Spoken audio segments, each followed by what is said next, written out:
여호수아 1장 6절로 9절의 말씀입니다. 제가 봉독해 드리겠습니다.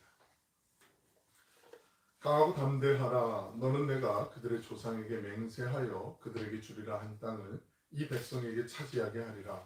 오직 강하고 극히 담대하여 나의 종 모세가 내게 명령한 그 율법을 다 지켜 행하고 우로나 좌로나 치우치지 말라.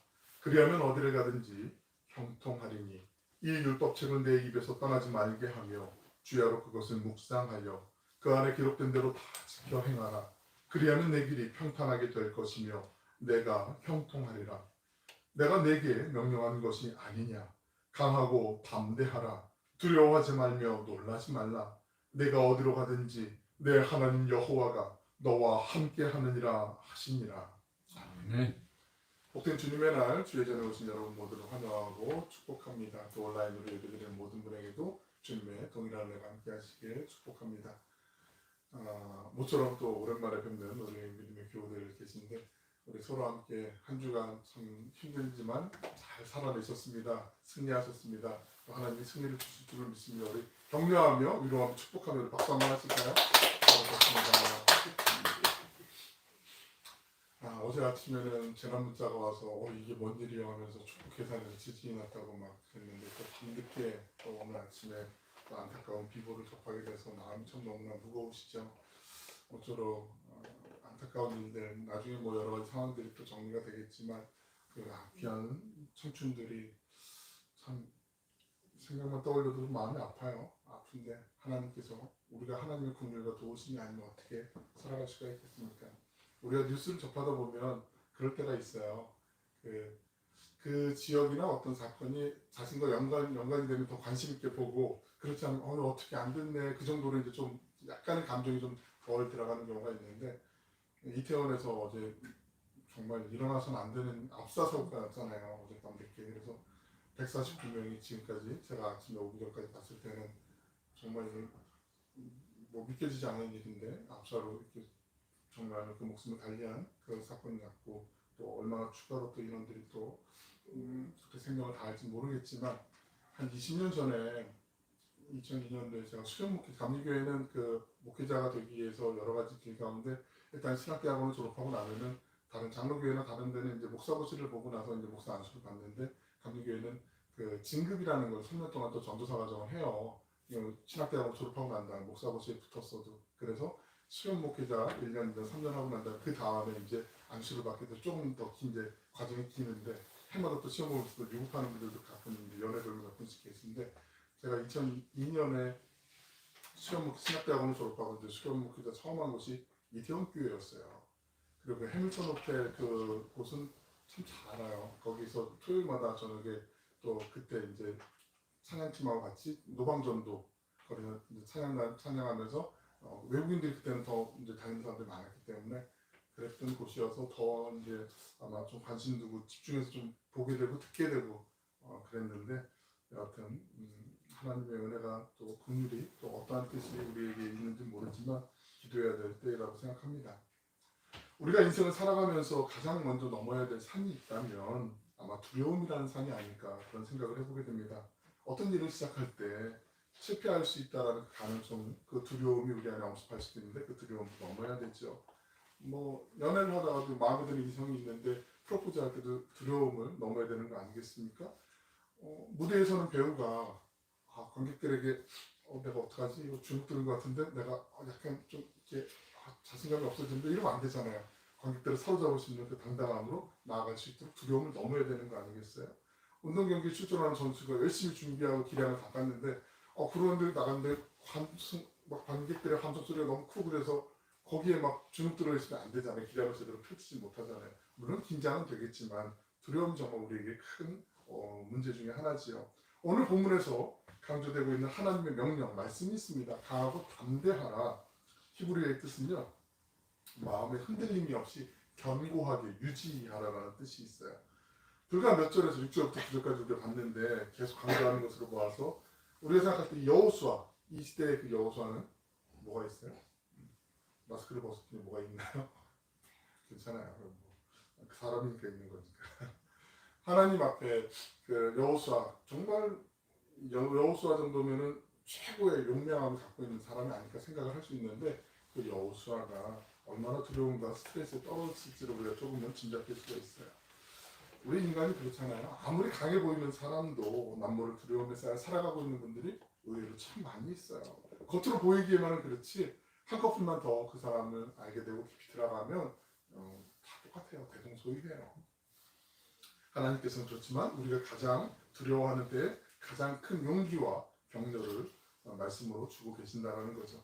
살면서 우리가 두려움이 생길 수가 있잖아요. 많이 있어요. 피할 수도 없을 때가 있어요. 그럴 때 하나님을 붙잡으면 된다라고 오늘 우리에게 말씀을 주고 계세요. 하나님께서 두려움이 찾아오는 순간에 가장 큰 용기와 또 힘을 불어넣어 주시면 우리가 발견하게 되면 오늘 이 여호수아 말씀을 통해서 우리에게 허락해 주실 줄로 믿습니다. 본문에 등장하는 눈의 아들 여호수아, 눈이 아니고 사람 이름이 눈이에요. 눈의 아들 여호수아. 그 앞에 모세의 수종자 여호수아라고 설명을 해요. 그런데 놀라운 것은 여호수아가 나중에 이제 여호수아서 마지막 장을 보시면 잘 아시지만 모세의 수종자, 모세를 옆에서 보필하고 도왔던 그 종과 같은 역할을 했던 모세의 수종자였는데 마지막 장에 보시면 여호와의 종 여호수아라고 그렇게 말씀하고 있어요. 모세의 종이었는데 하나님이 강하고 담대하게 단련을 시키시고 인도하시며 그 말씀을 따라 순종하는 그 여호수아가 인생의 마지막 순간에는 여호와의 종으로 인정받게 되는 장면이 나타나게 돼요. 여호수아를 우리가 전체를 보지 못하지만 여하튼 지금 전도 유망한 차세대 리더였는데 이제 여호수아에게 그 200만 명 가까운 이스라엘 민족 애굽에서 탈출해서 이제 약속의 땅 가나안으로 들어가는 그 상황이잖아요. 그 바로 앞에 놓여져 있는 상황이잖아요. 그 여호수아에게 모세가 짊어졌던 모든 무게감에 있는 그 책임감들이 다 이제 그 어깨에 지어진 거잖아요. 그 여호수아가 이제 약속의 땅으로 이제 나아가는 거죠. 여호수아는 잘하신 것처럼 겁쟁이가 아니었어요. 이 말씀이 기록되기 40년 전에 그 가나안 땅을 정탐하고 들어온 그 12명의 정탐꾼들 잘 아시잖아요. 10명의 부정적인 보고를 했던 정탐꾼이 있었고 2명의 긍정적인 보고를 했던 그 정탐꾼 여호수아, 갈렙과 여호수아가 있었는데 그 여호수아가 그 중에 한 명이었잖아요. 잘하는 것처럼. 그 무서운 요새들과 그 기골이 장대한 거인족들, 안악자손들이 직접 맞닥뜨렸던 그런 사람이 바로 여호수아였대요.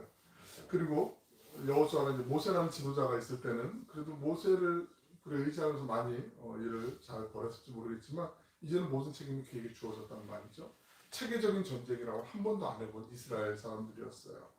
그 무서운 가나안은 그때 당시 이미 철기 문화가 발달해 있었기 때문에 이 사람들은 그냥 칼이나 아니면 작은 단검 같은 걸로 이제 나갈 수 있는 청동 무기를 썼다면 이 가나안에 있는 족속들 가운데 철기 문화로 그 무기를 이미 갖고서 대항했던 이런 아주 무서운 그런 족속들이 많이 있었단 말이죠. 그 정규군하고 이제 지금 막 오합지졸 같은 사람들하고 이제 전쟁을 벌여야 되는 상황이에요. 워낙 만왕이 백전백패 아니겠어요. 이런 상황이 벌쳐지면 여호수아가 아마 여러 가지 생각하다 보니까 두려웠을 거예요. 현실의 여러 상황을 잘 알기 때문에 아마 더 두려웠을 거예요. 사실 나이를 먹으면 먹을수록 두려움과 겁이 더 생기는 거 아닐까요? 더 잘 알기 때문에 20대 때 막 아무것도 잘 모르고 그럴 때는 마치 어린아이들 아장아장 걷는 아이들이 물가에 가서 노는 거 좋아하는 아이들 물가에서 노는 건 좋은데 그 물로 더 들어가면 들어갈수록 위험하다는 걸 잘 모르잖아요. 지금 여기서 즐기는 걸 좋아하기 때문에 그래도 옆에서 보호하는 부모님이나 뭐 보호자들이 계속 돌봐줘야 되는 거 아니겠어요? 거기로 더 가면 안 돼 이렇게 가서 뭐 끌어내기도 하고 제지하기도 하고 그렇지만 그 상황이 되면 잘 모르는 거랑 똑같은 거죠. 그 좁은 골목길에서 많은 사람들이 이렇게 막 빽빽한데 만원 지하철 같은 그런 상황에서 막 뒤에서 아마 장난치는 사람들도 있었을지 모르겠고 어떤 상황이 벌어져서 누구를 보기 위해서 우르르 몰려갔는지 모르겠지만 그 많은 사람들이 이렇게 밀렸을 때 아마 이미 그런 상황들이 보였던 사람들이 있었을 텐데 그런 안타까운 일들도 벌어지는 것도 어쩌면 잘 몰랐기 때문에 그럴 수도 있는 거 아니겠습니까? 그러나 같은 분명한 모험이라고 해도 하나님의 손을 붙잡고 하나님을 의지하고 나아가는 그게 또 다르다라는 거죠. 왜냐하면 하나님께서 그 똑같은 상황에서도 하나님을 믿고 의지하는 사람에게 승리를 약속해 주시고 예비해 주시고 허락해 주셨기 때문이죠. 그 말씀이 본문 6절에 나와 있습니다. 강하고 담대하라. 너는 내가 그들의 조상에게 맹세하여 그들에게 주리라 한 땅을 이 백성에게 차지하게 하리라. 이 말씀이 바로 그 승리의 약속의 말씀이죠. 이제 그 승리를 담을 우리의 마음을 준비하면 돼요. 담을 그릇을 준비하면 되는 거죠. 그런데 하나님께서 알려주신 승리를 담은 그 그릇의 비결은요. 의외로 간단해요. 7절 8절에 있는 말씀을 같이 한번 읽어보겠습니다. 시작. 오직 강하고 극히 담대하여 나의 종 모세가 내게 명령한 그 율법을 다 지켜 행하고 우로나 자로나 치우치지 말라. 그리하면 너희는 하든지 형통하리니 이 율법책을 내 입에서 떠나지 말게 하며 주야로 그것을 묵상하여 그 안에 기록된 대로 다 지켜 행하라. 그리하면 내 길이 평탄하게 될 것이며 내가 형통하리라. 여기서 율법은 잘하신 것은 하나님의 말씀을 얘기하죠. 중요한 것은 말씀을 묵상하는 것과 말씀을 실천하는 것, 살아가는 것, 이 두 가지를 말씀하고 있어요. 말씀을 묵상하는 것, 실천하는 것 한 가지씩 보실게요. 묵상하다라는 말, 히브리 말의 뜻은요, 무언가 계속해서 반복해서 성찰하고 읊조려서 마치 툭 치면 그게 나오는 거예요. 우리가 어느 거 하나에 막 우리 청년들 표현대로 꽂히면 그것만 계속 밤낮 생각나는 경우들이 있어요. 게임을 좋아하는 친구들은 게임만 계속 머릿속에 막 맴돌기 때문에 뭔 얘기를 해도 게임으로 기승전 게임, 뭐 그 게임으로 가거나 이런 경우도 많이 있잖아요. 뭐 이제 12월 앞으로 다가온 카타르 2022 월드컵 축구 좋아하는 분들은 또 거기에 많이 이제 관심이 있고 뭐 한국 시리즈가 이제 마지막 남았는데 야구 좋아하는 분들은 거기에 막 꽂혀 있어서 대화하면 거의 대부분의 소재들이 거기 있는 것처럼 우리가 하나님의 말씀에 충만해져 있으면 하나님의 말씀을 가득해져 있으면 어디를 툭 찔러도 하나님의 말씀 같은 얘기들이 쏟아져 나오는 거죠. 아 이건 이미 알고 있어, 뭐 이미 살고 있어. 그럼 정말 감사한 거고 그렇지 못해 정말 그런가? 한번 테스트해보는 것도 좋을 것 같아요. 주야로 묵상하는 게 정말 중요한 거죠. 형식적으로 성경을 읽는 게 아니라 시도 때도 없이 말씀에 젖어서 살 수 있는 것. 8절 상반절에 보시면 이 율법책을 내 입에서 떠나지 말게 하라고 말씀하고 계세요. 하나님의 말씀은 나를 채우면 내 입술에서 하나님의 말씀 같은 얘기가 나오게 되어 있습니다. 그러니까 하나님의 말씀이 우리를 위로하고 살리고 희망을 주고 소망을 주는 말씀들이잖아요. 그 말씀의 언어가 바뀌게 되는 줄로 믿어요. 그렇기 때문에 그런 은혜가 우리에게도 반드시 임해야 될 줄로 믿습니다. 사람의 말과 행동이 추한 경우들이 있어요. 그건 생각이 추하기 때문이에요. 하나님이 주신 생각이 아닌 다른 생각, 자신의 생각이든 사탄이 주는 생각을 붙잡기 때문에 그래요. 우리가 이기적인 생각과 욕심을 버리고 겸손하게 하나님의 말씀을 깊이 묵상하고 또 묵상하다 보면 어렴풋하게나마 하나님의 말씀의 뜻이 무엇인지 조금 알게 돼요. 하나님의 말씀의 뜻을 우리가 다 알 수는 없죠. 완전하게 알 수 있다는 거 그건 어불성설이죠. 몰라서 그렇게 말하는 거죠. 물론 구원의 확신 이런 건 우리가 뭐 흔들릴 수가 없죠. 흔들릴 수 없는 확신이지만 하나님 말씀의 그 깊은 뜻을 아무리 파도 성경을 읽으면 읽을수록 이런 말씀이 있었네, 이런 뜻이 있었네 새롭게 알게 되는 경우들이 많이 있잖아요. 새 노래를 주님을 찬양하라, 여호와를 찬양하라도 마찬가지잖아요. 새로운 노래를 만들어 찬양하라는 뜻도 있겠지만 그거보단 새로운 감동, 기쁨, 그 안에 구원의 은혜, 그 감격으로 하나님을 높이는 것, 새 노래를 찬양하라의 그 의미가 원래 그 의미가 담겨 있단 말이죠. 말씀의 문자만 보는 게 아니라 말씀 뒤에 숨겨있는 그 행간의 의미, 하나님의 뜻을 이해하게 되는 것, 조금은 알아가는 것, 그것이 정말 하나님을 말씀을 주야로 묵상하는 사람들이 누릴 수 있는 은혜이자 선물이죠. 평소에 말씀을 묵상하지 않으면 그래서 하나님이 어떤 말씀을 해도 이게 안 맞을 경우가 있고 알아채지 못하는 경우들이 있어요. 하나님은 당신의 말씀을 알고 당신의 말씀을 믿고 따르는 사람들 통해서 오늘도 역사하시는 줄로 믿습니다. 말씀을 묵상하는 것 못지않게 중요한 것이 다 지켜 행하는 것이라고 말씀하죠. 묵상만 하고 네 감사합니다, 잘 알았습니다, 은혜 받았습니다 끝나면 효과가 없어요. 그 다음에 손과 발로 행하는 게 중요하잖아요. 그때 능력이 나타나는 거 아니겠습니까? 7절 상반절을 보시면 나의 종 모세가 내게 명령한 그 율법을 다 지켜 행하라고 말씀하시는데 하나님의 명령이기 때문에 지키라는 거예요. 내가 하는 얘기가 아니라 하나님이 주시는 명령, 우리 옆집에 누가 얘기하는 게 아니라 하나님이 주시는 명령이기 때문에 지켜 행해야 된다는 거죠. 다 지켜 행하는 거죠. 취사 선택하는 게 아니죠. 이건 내가 따르고 싶어요. 이건 좀 사양하고 싶어요. 이건 정말 싫은데 절대 못하겠는데 이게 아니라 다 지켜 행하라고 말씀하고 계세요.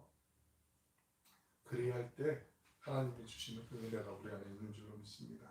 7절 하반절을 보시면 우로나 좌로나 치우치지 말라고 말씀하고 있어요. 규모가 작건 규모가 큰 간에 어떤 공동체를 이끌어갈 때 균형 감각이라는 것이 중요하잖아요. 한쪽으로 치우치면 안 되지 않습니까? 이쪽 말 들으면 이게 옳은 것 같고 저쪽 말 들으면 저게 옳은 것 같고 막 흔들어 막 바람이 막 불어서 막 나무를 막 흔들게 하는 것처럼 막 휘둘릴 때가 있어요. 그런데 하나님의 말씀을 붙잡고 나아갈 때 정말 중요한 게 중심을 잡는 거 아니겠습니까? 아무리 훈수를 많이 두는 사람들이 있어도요, 결국은 나중에 보면 결정을 자기가 하잖아요. 훈수 두는 분들 중에는 아닌 말고식으로 이렇게 막 그냥 많이 해야 좋은 거라고 생각하고 이렇게 하는 경우들도 있단 말이죠. 그래서 분별력이 중요한 거죠. 어려운 단계에 처했을 때 결정되는 것을 최종 단계에서 결정해야 될 때 그때 기도하면서 용기 있게 결정하는 거, 이게 정말 중요한 거 아니겠습니까? 마지막 결정을 내릴 때 하나님께 기도하는 거. 그래서 다른 사람들의 말은 많이 듣지만 오로나 자로나 치우치지 않고 신앙의 신념이 분명한 가운데 치우치지 않는 분별력을 위해서 여러분 기도하는 거 정말 소중하죠. 하나님께서 명령하신 말씀은요, 하나님께서 책임지세요. 진종하는 사람은 하나님께서 그 인생을 책임져 주세요. 9절 말씀 보시면 같이 한번 읽어보실까요? 시작. 내가 내게 명령한 것이 아니라 강하고 담대하라. 두려워하지 말며 놀라지 말라. 내가 어디로 가든지 내 하나님 여호와가 너와 함께 하느니라 하십니다. 하나님께서 말씀하지 않으셨으면 모르지만 하나님께서 말씀하신 것을 순종하면 하나님께서 책임져 주시겠다는 말씀이에요. 하나님이 다 끝까지 책임져 주시겠다는 말씀이에요. 하나님께서 비전을 주시면 반드시 책임져 주시는데 이 책임진다는 말이 무엇인가가 중요하거든요. 그 비전을 감당할 하나님의 뜻을 감당할 능력을 주신다는 거예요. 내 능력이 부족하면 하나님 다른 사람의 능력을 붙여주세요. 내 힘이 부족하면 다른 사람의 동역자를 붙여주신다는 거예요. 내 건강에 한계치가 있으면 건강을 회복시켜 주시기도 하시고 또 건강을 서포트해 주시는 옆에 동역자를 하나님이 세워주시기도 한다는 거죠. 그렇기 때문에 내가 볼 때는 불가능해 보이고 도저히 안 될 것 같은 상황도 우리가 하나님께 기도하고 하나님의 뜻을 의지하고 나아가면 하나님께서 그 여건을 풀어주신다는 거죠. 우리가 우리 스스로를 보면요, 이런저런 공허함들이 너무 많아요. 그래서 불가능할 거야, 안 될 거야, 절망하게 되고 그것 때문에 두려워할 때가 있어요. 하지만 하나님이 그걸 채워주시겠다는 말씀이죠. 내가 가진 것을 바라보면 허망해요. 그러나 하나님을 바라보면 용기가 생기는 줄로 믿습니다.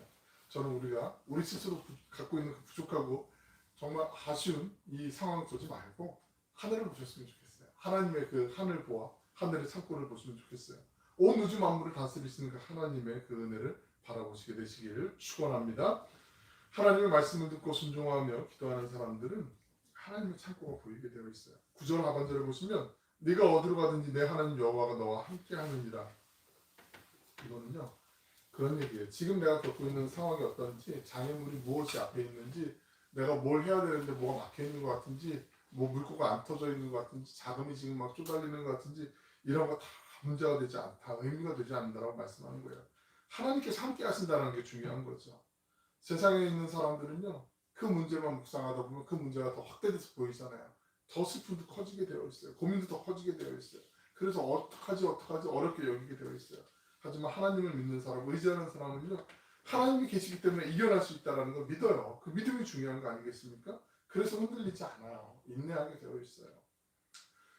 유대 경전의 주석서인 미드라시라는 게 있어요. 미드라시. 거기에 다윗 왕의 반지라는 이야기가 있습니다. 다윗 왕의 반지, 아마 아는 분들도 많이 계실 텐데, 전쟁에서 늘 승승장구했던 다윗이 어느 날 좀 예쁜 반지, 가락시를 좀 갖고 싶었어요. 그래서 세공 목자에게 야, 뭐라 반지 하나 좀 예쁜 걸 만들어라. 그리고 그 반지 안에다 내가 승리하셔 기쁠 때 교만하지 않고 지련에 처했을 때 용기를 줄 수 있는 글귀도 하나 좀 집어넣어라. 이렇게 얘기를 했어요. 반지 세공자가 뭐 반지야 내가 기술 전문이니까 잘 만들지요. 그리고 만들었어요. 열심히 만들었는데 그 글귀를 넣어야 되는데 승리했을 때 기쁨에 도취되지 않고 실패했을 때 좌절하고 그 역경 때문에 막 마음이 무너지지 않는 그런 글귀가 무엇이 있을까 막 고민하는데 도저히 자기 머리는 생각이 안 나는 거죠. 반지 안에다 뭐 장문의 성경 말씀을 쓸 수 있는 것도 아니고 어떡하지 막 이러다가 지혜의 왕하면 솔로몬이잖아요. 다윗 왕의 아들 솔로몬 왕자를 찾아갔어요. 왕자님 왕께서 저에게 반지를 만들어서 반지 안에 글귀를 넣으라고 말씀하시는데 기쁠 때 교만하지 않고 슬플 때 절망하지 않는 글귀를 넣으라고 하시는데 도저히 생각나지 않습니다. 어떤 글을 넣으면 좋을까요? 라고 이렇게 자문을 구해요. 솔로몬 왕자가 잠깐 생각을 하다가 딱 한마디를 던지게 되죠. 이 또한 지나가리라. 이 또한 지나가리라 많이 들어보셨죠? 뭐 금시초문이신 분들은 지금부터 들어보시면 되는 거죠. 유명한 말이니까. 처음으로 생각할수록 명언이에요. 이 또한 지나가리라. 유대인들이요, 나치의 그 학살과 그 아우슈비츠 뭐 이런 포로 수용소들 이런 엄청난 끔찍한 또 만행들을 겪게 될 때 그 속에서 이 또한 지나가리라 이 말을 상당히 많이 묵상하고 생각하고 인내하고 버텼다고 그래요. 우리가 지금까지 살아가면서요 많은 꿈들도 꾸셨잖아요. 소망도 품었잖아요. 그리고 여러 가지 크고 작은 고통, 슬픔, 기쁨의 순간들도 겪게 되었어요. 하지만 그 모든 것들이 지나가면 마치 꿈결처럼 그냥 지나간 것처럼 느껴질 때가 있어요. 인생은 우리에게 가르치는 것 같습니다. 모든 것은 지나간다. 살다 보면 이런저런 일로 마음 상하고 깨지는 일들 많잖아요. 아우 저 사람 내가 도저히 못 보겠어. 정말 관계를 끊어버리고 싶은 일들도 있고요. 아유 이거 내가 괜히 시작해서 다 엎어버리고 싶어 막 이런 생각을 갖게 되는 경우들도 있어요. 하지만 아무리 큰 상처도 분노도 시간이 지나면 서서히 가라앉게 되잖아요. 마음에 평안이 올 때도 있단 말이죠. 결국 지나간다는 거죠. 그것만이 아니죠. 괴로운 일, 실망스러운 일, 슬프고 답답한 일들도 다 지나가게 되어 있죠. 답답하고 슬픈 일이 닥치면 당황해서 도저히 못하겠어. 난 도저히 못 풀겠어. 그 압박감 있잖아요. 중압감들, 스트레스가 있잖아요. 시달리지만 결국 그것이 지나가게 되어 있습니다. 오늘이 2022년 10월의 마지막 주일이자 또 종교개혁 기념 주일이기도 하죠. 1917년 10월 31일 날 독일의 종교개혁자였던 마르틴 루터가 그 비텐베르크 대학 예배당 그 채플 문에 당시 대문에 로마의 그 가톨릭 교회가 얼마나 지금 문제가 있는지 여러 가지 문제를 성경을 기준으로 한번 토론해 봅시다 하면서 그렇게 대자보 같은 것처럼 95개 조의 논박을 이제 라틴 어를 써서 붙이면서 종교개혁 운동이 본격적으로 시작을 해요. 마르틴 루터가 종교개혁 운동을 의도해서 내가 해야지 하진 않았어요. 물론 그 전에 위클리프라든지 얀 후스 같은 종교개혁 시작 이전에 종교개혁을 시도했던 사람들도 있는데 이분들은 형장의 이수로 다 사라지게 되었고 어쩌면 역사의 물줄기가 마르틴 루터를 그에게 사명을 이렇게 부어준 거예요. 한번 사진 한번 보실까요? 이때 당시에 그 로마 교회의 가장 큰 문제가 뭐였냐면 면죄부였어요. 면죄부 많이 들어보셨잖아요. 면죄부가 뭐냐면 그 증서 같은 거 하나인데 당신이 면죄부를 사면 이 오른쪽에 보면 면죄부 사면서 돈 저는 돈통이거든요. 저게 헌금함 같은 거 왼쪽에 그 설명이 나와 있는 그 사파 그림이 있는데 면죄부를 사가지고 저 그 돈전을 이제 저 돈통에 딱 떨어져서 짤랑하고 떨어지는 소리가 날 때 그때 연옥 가톨릭에서 얘기하는 연옥이 있잖아요. 천국하고 지옥의 중간 상태 돌아가신 분이 곧바로 천국 가는 게 아니고 거기 잠깐 머무는 거예요. 정류장처럼 이게 말도 안 되는 건데 물론 쉐올이라고 하는 구약성경에 연옥 개념이 있는데 그건 잠시 머무는 건데 그거는 그 지옥이나 이런 개념하고 또 중간에 머무는 상태하고 달라요. 잠깐적인 상태인데 우리 영혼은 하나님 말씀 그대로 죽음의 영혼 천국에 가고 나중에 다 심판 때 마지막 날에 하나님 앞에 심판 때 쓰게 되잖아요. 그런데 사람들의 마음이 내가 부모님 살았을 때 효도도 못했는데 빚을 내서라도 연옥에 계신 우리 부모님 내 사랑하는 형제 우리 아는 사람 그 사람 천국에 가게 해드려야지 이런 마음 간절함들이 있잖아요. 그러니까 저기다 동전 헌금함에다 금전을 딱 떨어뜨려서 짤랑하고 소리가 나면 연옥에 있던 그 조상이 그 부모님이 천국으로 딱 올라간다라고 그렇게 얘기를 한 거예요. 근데 이 얘기를 사람들이 다 믿었어요. 다 믿어버렸어요. 그러니까 이 면죄부를 팔게 된 이유 중에 가장 큰 이유는 그때 당시에 지금도 있지만 로마에 성 베드로 성당 있잖아요. 그 성 베드로 성당을 건축해야 되는데 막대한 자금이 필요하니까 그 자금을 조달하기 위해서 쉽게 어떻게 해야 될까 그 생각을 궁리한 것 중에 하나가 면죄부를 만들어서 이걸 팔자. 그러니까 마치 죄의 구원함을 받아서 천국에 가는 것은 성경 우리의 믿음으로 가야 되는 것인데 마치 면죄부를 사면 구원받아서 천국 가는 천국 백성 되는 것처럼 이게 상당한 월권이죠. 말도 안 되는 월권을 이제 로마 교황청에서 자행을 한 거예요. 그 이면에는 또 다른 이유가 있었는데 이건 잘 모르시더라고요. 독일의 후거 방크라고 하는 후거 은행이 있어요. 그 은행에 가톨릭 교회 그때 당시 추기경이나 주교들 중에 대주교들 중에 이제 막대한 자금을 빌려서 자기의 채무를 이 면접을 받아서 변제하는 일에 갚는 일에 쓰고 한 반 이상이 사용된 거예요. 마르틴 루터가 이 사실을 알았어요. 이건 아닌 것 같은데 이건 너무 선을 넘었는데 지나쳤는데 이러면서 우리가 지금 교회가 지금 성경의 뜻과 정신과는 좀 사뭇 다르게 잘못된 길로 가고 있는 것 같습니다. 우리가 한번 하나님의 말씀에 비추어서 이 교회의 지금 잘못 가는 방향을 좀 지적해 봅시다. 토론해서 우리가 좀 바로잡아 봅시다 하고 그렇게 해서 붙인 게 그 다음 장 넘겨보면 왼쪽에 보시면 지금 비텐베르크 그 대학의 채플 예배당 성당인데 그 앞에 문에 저 문은 이제 출입문으로 쓰는 용도라기보다 우리 예전에 상소문 같은 거 붙일 때, 뭐 대자보 같은 거 붙일 때 쓰던 문인데 지금은 이제 저 문도 이제 전쟁 때 다 소실이 되었는데 다시 이제 복원한 거거든요. 거기다 지금은 이제 부조처럼 새겨놨어요. 95기조의 롬방 라틴어로 되어 있는 거 새겨놨는데 거기다 이제 붙여놨어요. 그러니까 라틴어로 쓴 건 일부러 사람들이 마음에 이제 흔들리거나 동요되는 사람들이 있을 거라는 마르틴 루터가 알았어요. 마르틴 루터는 잘 아시는 것처럼 이때 당시 신약을 가르쳤던 비텐베르크 신학생들에게, 대학의 신학생들에게 신약을 가르쳤던 교수이기도 했거든요. 그래서 우리 한번 토론해 봅시다라는 그런 문제를 붙였는데 신학생들부터 동요가 막 일어나기 시작했고 때마침 이때 오른쪽에 보시면 구텐베르크 잘 아시잖아요. 인쇄술을 개발했던 그때 만들었던 그 인쇄 위에 저기 예전에 등사판 같은 것처럼 이렇게 찍어가지고 이렇게 올렸던 데를 따는 건데 그 전까지는 손으로 다 필사를 해가지고 뭐 책도 만들고 뭐 소식도 전하고 편지도 쓰고 이랬는데 인쇄술이 개발되니까 유럽 전역에 마르틴 루터의 95기를 논방이 쫙 퍼지게 된 거예요. 마르틴 루터하고 비슷한 생각을 가졌던 사람들이 그래 나도 이런 생각이 있었는데 그렇구나 하면서 막 동요가 일어나는 거죠. 들불처럼 그 종교개혁의 갈망의 들불이 막 타오르기 시작했어요. 그래서 마르틴 루터가 자기는 나서고 싶지 않았는데 역사의 흐름이 마르틴 루터를 그렇게 물줄기가 그래 이제 앞으로 나아가게 했죠. 로마 가톨릭교에서도 마르틴 루터를 회유하고 내가 좋은 자리 보장해주겠다, 막대한 돈을 주겠다, 뭐 회유하기도 하고 협박하기도 하고 자기를 보내서 그를 죽이려고 암살도 몇 번을 시도를 하지만 그 역사의 물줄기를 마르틴 루터를 종교개혁의 선봉에 세웠어요. 그리고 그 유명한 오직 믿음, 솔라 피데, 오직 하나님의 은혜, 솔라 그라티아, 오직 하나님의 말씀, 솔라 스크립투라, 라틴어고요. 이 세 가지가 바로 마르틴 루터 종교개혁의 기치가 세워지게 되는 거죠. 마르틴 루터는 우리가 아까 교동문에서도 낭송을 했지만 그 로마서 말씀 묵상하던 중에 사람의 선행이나 어떤 행위가 아니라 누구나 예수 그리스도를 믿는 믿음으로 구원을 받게 되는 것이 성경의 진리임을 전파하게 되죠. 그래서 로마 가톨릭의 위협이 크게 다뤘던 그 시기에 마르트부르크 성에서 10개월 동안 피신해 있었는데 이름도 얼굴도 변장하고 이렇게 있었는데 그때 신약 성경을 번역을 하게 돼요. 라틴어로만 그때까지 있었던 그 벌게트역으로 있었던 성경을 독일어 성경으로 번역을 해요.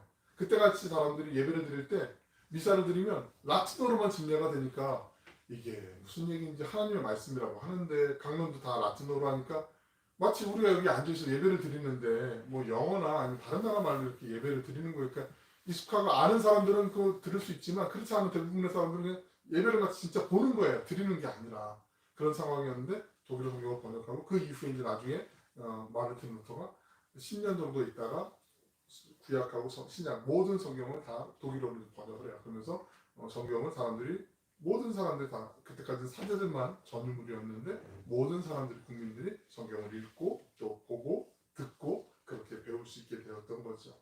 또한 마르틴 루터는 성직자가 하는 일이 제일 거룩한 일이야, 이게 가장 고상한 일이야라고 모든 사람들이 동의했던 그때 당시의 문화를 완전히 바꿔버리게 되죠. 무엇이 더 거룩한가를 구분지을 수 없다. 예수 그리스도를 믿는 모든 사람들은 다 우리를 왕같은 제사장으로 만인 제사장으로 불러주셨다.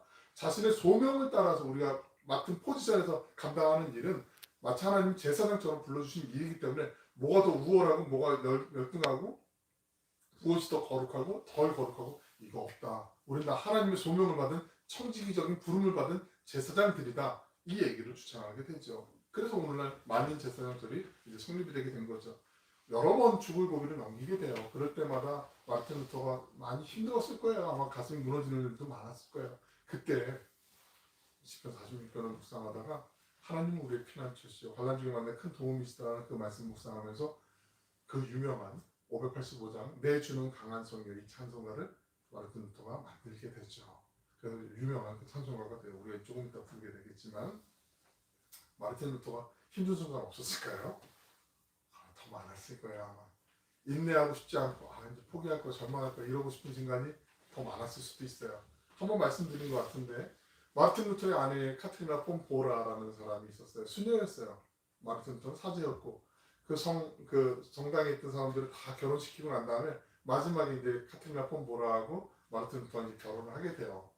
뭐 헛설에는 카트리나 폰 보라가 제일 아름다웠기 때문에 마르틴 루터가 일부러 나서지 못하게 하고 자기가 마지막에 결혼했다 뭐 이런 얘기도 이제 야설은 있지만 그건 뭐 확인이 안 된 거고 여하튼 아내도 사랑하고 서로 이제 부부가 금슬 좋았는데 하루는 마르틴 루터가 이제 가톨릭교에 너무나 많은 위협을 받고 막 고통에 시달리면서 막 그러니까 안 되겠다 막 절망 가운데 있으니까 마르틴 루터의 아내 그 폼보라가 상복을 입고 딱 루터 앞에 나왔어요.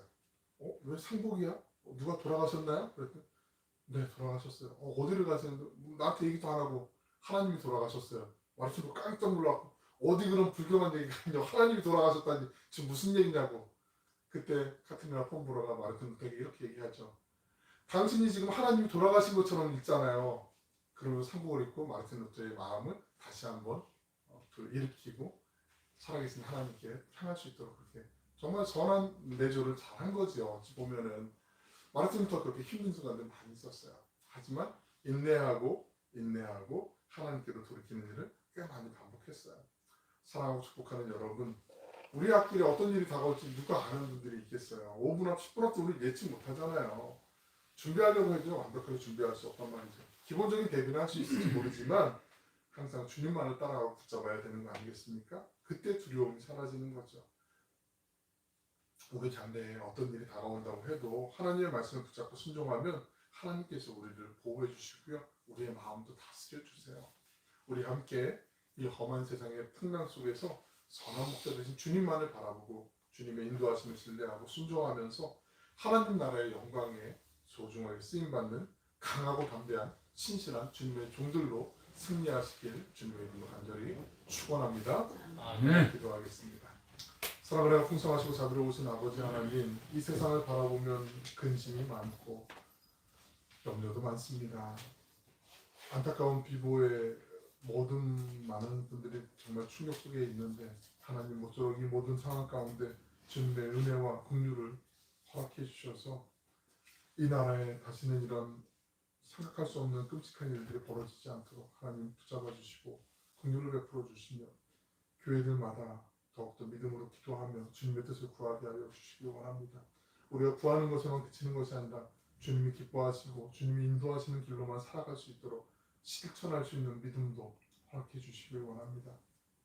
살면서 내가 믿었던 사람들이 상처를 주고 등을 돌리며 상황이 복잡해지고 짜증도 나고 뭔가 갖고 있는 것처럼 보이지만 아무것도 없는 우리 현실 앞에 사탄은 끊임없이 우리를 절망하게 하고 두려움에 떨게 유혹하고 있습니다. 하오나 주님, 오늘 우리가 갖고 있는 그 유한한 것을 바라보며 절망하기보단 우리의 믿음의 눈을 들어서 우리의 아버지가 되시는 하나님의 그 무궁한 하늘의 은혜를 바라보게 하여 주시길 원합니다. 주님께서 우리와 함께 하시니 두려움이 없는 줄로 믿습니다. 강하고 담대하게 지켜주시고 붙잡아 주시옵소서. 말씀을 붙들고 살아가게 하여 주시옵소서. 내 형편과 처지, 생각을 세상을 바라보면서 생각하지 않고 하나님의 말씀을 묵상하며 그 말씀 뜻 안에서 살아가게 하여 주시길 원합니다. 이리저리 들리는 사람들의 말에 흔들리지 않고 하나님의 말씀만 순종하며 나아가는 우리 모두가 되게 하여 주시길 원합니다. 험한 세상 속에서도 우리의 모든 문제보다 크신 하나님만을 신뢰하고 세상의 뜻과 방법이 아닌 하나님의 뜻을 구하고 하나님의 방법을 구하며 기도하며 나아갈 때 선으로 악을 이기시는 그 신실하신 주님을 우리가 바라보며 승리케 하여 주시옵소서. 감사드리며 예수님의 이름으로 기도 올리옵나이다. 아멘.